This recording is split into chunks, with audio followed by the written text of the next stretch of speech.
Joran van der Sloot confessed to murdering teen beauty Natalee Holloway long before sharing disturbing details about the final minutes of her life, RadarOnline.com can report.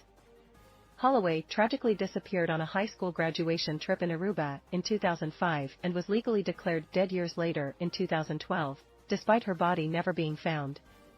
In a shocking turn of events, Joran van der Sloot finally admitted to killing Holloway as part of a plea deal, but the statute of limitations for homicide in Aruba is 12 years, meaning he can't be prosecuted for that crime locally. However, the Dutchman has pleaded guilty to extortion and wire fraud charges after telling the family he would give up details of her death for cash. Van der Sloot received a 20-year sentence on each of the two convictions. RadarOnline.com can exclusively reveal that in a disturbing jailhouse video, van der Sloot blasted investigators handling the 2005 case and detailed why he brutally murdered Peruvian Stephany Flores in his Lima hotel room 5 years later. When I was younger, I never said anything to the police, because they never knew the right questions to ask me about Natalee, he said from the visitor's room at Peru's maximum security Calapauca prison, as this site exclusively reported in May. I think that was one of the worst police investigations that ever took place.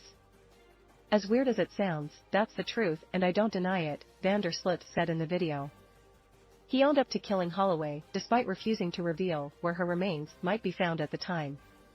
Holloway was last seen leaving a bar with van der Sloot and two of his friends around 1:30 a.m. and was MIA the next morning, May 30th, when her classmates gathered to return home to Mountain Brook, Alabama. He and the two friends were taken into custody on June 9, 2005, but due to a lack of evidence, the pals were released on July 4, and he walked free on September 3. In a newly revealed transcript of a confession made to his attorney, van der Sloot said he kicked Holloway in the face before bludgeoning her head with a cinder block when she denied his sexual advances. He claimed to have put her body in the ocean. Visit the all-new Radar Sports for all the on- and off-field activities of the biggest names in the games. Holloway's killer had been in the Peruvian prison on a 28-year murder sentence until this June. Peru granted the temporary surrender of van der Sloot to stand trial in Alabama before returning to complete his sentence, U.S. federal prosecutors said this summer.